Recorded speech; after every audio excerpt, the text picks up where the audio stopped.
এই যে রয়েছে ক্লে, এই ক্লেগুলো দিয়ে এখন এই যে আর্টিস্ট, আর এই আর্টিস্টের আর্ট।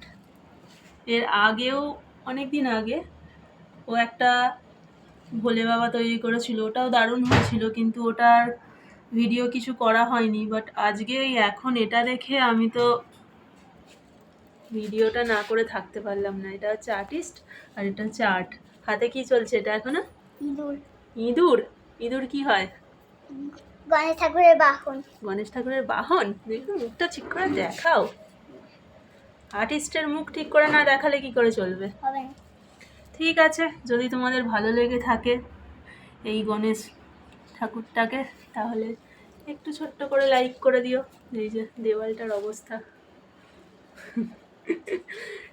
এই যে এটা হচ্ছে আর্ট আর এটা হচ্ছে আর্টিস্ট। আর্টিস্ট একবার তাকাও, তাকালে তবেই লোকে লাইক দেবে, নইলে লাইক দেবে না। ঠিক আছে, দেখি ইঁদুরটা। ও ওয়াও, ইঁদুরের কি অবস্থা! বাট গণেশটা দারুণ হয়েছে। চলো টাটা, যদি ভালো লেগে থাকে অবশ্যই একটু লাইক করে দিও।